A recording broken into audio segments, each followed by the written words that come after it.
going to keep questions to the end, unless there's a major clarification that anyone thinks needs to be made, just so that we've got time for discussions and you don't have to sit through too much. Also, just to remind you that the presentations are being filmed and they will go up on the Subtidal Facebook and websites as soon as we can get them up there. So there will be a record of that also. Now we're moving on to Dr. Robyn Dunmore. She's from the Cawthron Institute in Nelson, and her specialty is in the Subtidal zone. She just actually spent the weekend here with the Kaikoura youth and myself and Te Hao Mataranga, looking at the seaweeds and filming them, and we hope that the youth had a fantastic time. But now she's going to tell us actually how they're recovering, just as we saw with the intertidal.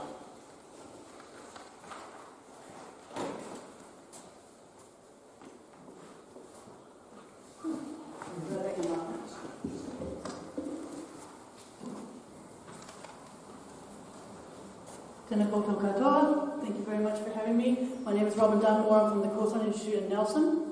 I actually began my marine science career here in Kaikoura in 1993, working along the coast, and I spent 12 years here living, working and studying. So I'm very fortunate to come back here and do some more research. It's a very special place to me.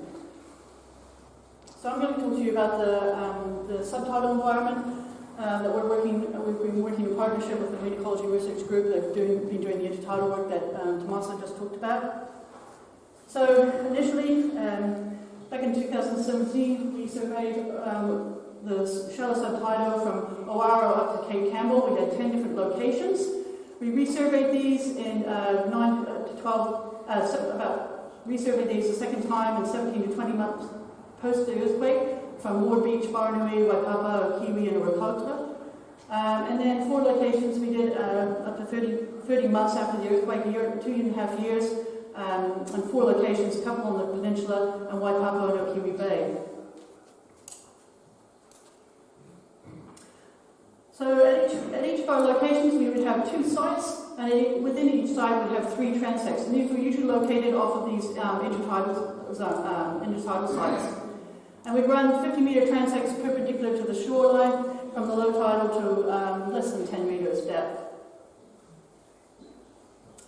Along these transects, either side, a metre either side, we'd be recording the substrate type, the seaweed and sessile invertebrate percent covers, and numbers of mobile invertebrates. We'd also be taking videos, doing fish counts and power measurements. Today I'm just going to be talking to you about some of the seaweeds and the communities.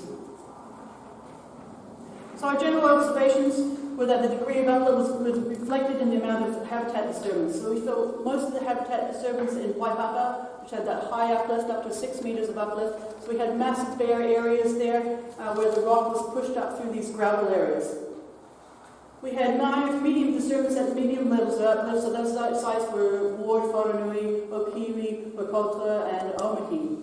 And we didn't see any obvious effects at low uplift sites, such as Owaro, along the Kaikoura Peninsula, and Cape Campbell. And so the disturbance that we were seeing, as I said, was at bare rock areas that were uplifted through the gravel, and then shifts in sand gravel areas. So areas that previously were rock had sand and gravel inundated to the areas. And this is just a quick table to show the main effects. So no effects at Owaro, which was a control site that had no uplift, no obvious effects in the low uplift sites, minor to medium, and major at Waipapa. So these are the communities that were at the areas where we didn't see major disturbance. They were dominated by a lot of seaweed, brown and red seaweeds, and lots of sessile and mobile invertebrates. But at areas such as Waipapa, we're seeing a lot of this bare area. This is a ward where this would have been covered by sand and gravel initially, and then these areas were poking out of it. And then these sand and gravel movements that were covering some of the seaweed that were there. So I'm going to talk to you about some of the changes that we've seen in the last survey, which we just did it in May of this year. So these are this is a percent cover of different seaweeds at Kaikoura, Okiwi Bay, Waipapa Bay, for which we have data for 2019. So for example, the understory seaweeds at Kaikoura and Okiwi, there wasn't much change through time. We see a little bit of recovery happening at Waipapa Bay, so an increase in these understory seaweeds, that's the corallines, the encrusting corallines, the terpene corallines, and some of the encrusting reds. So that's showing promising results. What we did see, which was surprised us, is that in the large brown seaweeds, although we didn't see much change in up to 2 years after the earthquake, 2.5 years after the earthquake, 30 months after it, we've seen the decline in the large brown seaweeds at both low uplift sites and medium uplift sites. So this decline in these large brown algae, which usually dominate the reef.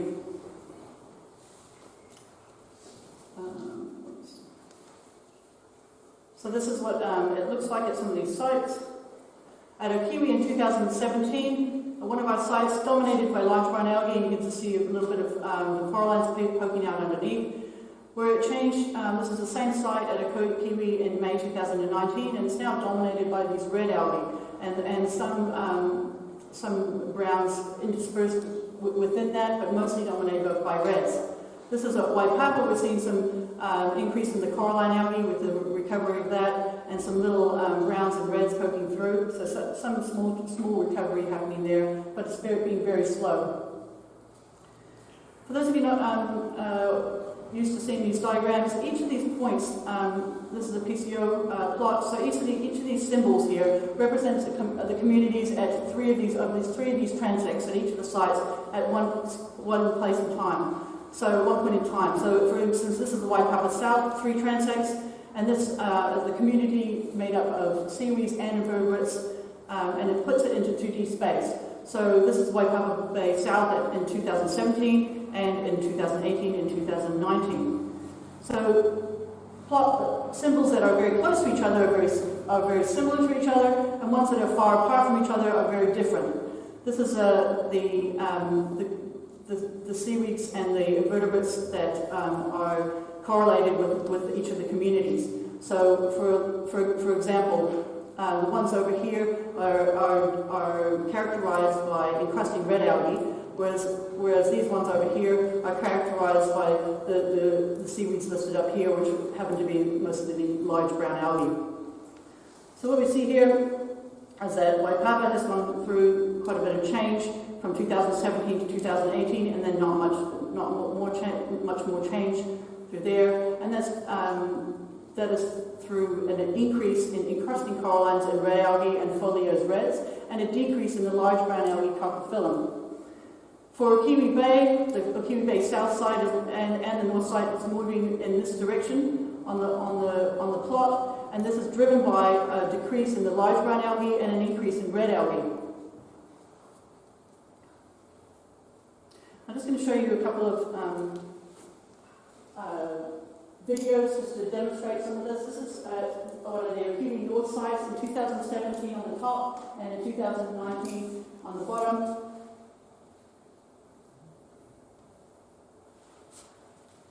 So what you can see here is in 2017 the site was dominated by large brown algae. This is in the shallows moving into the deep. You can see a little bit of the bull kelp there. So predominantly large brown algae, whereas in 2019 at the same site you've seen lots more red algae and patches of large brown algae, but it's dominated predominantly red foliose algae. You see a lot of drift algae in the water column there too. And this is not what we saw in the first or the second surveys. It's just more recently in May of this year. So it's some ongoing changes that we're trying to figure out what's driving this. Is it a different wave climate that these algae are being stressed under? They're in shallow water. Is it the combination of the heat waves that they've undergone in the last couple of years? So we're trying to do more surveys to figure out what's driving this pattern.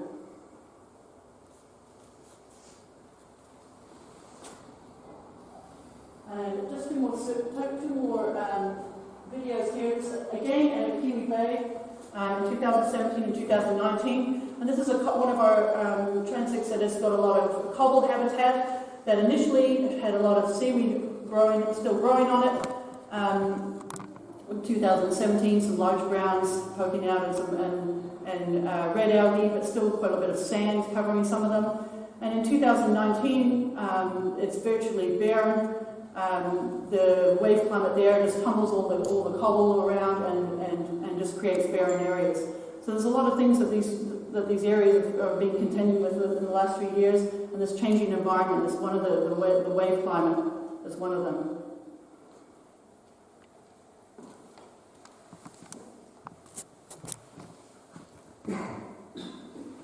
So just to summarize, the degree of uplift had a significant effect.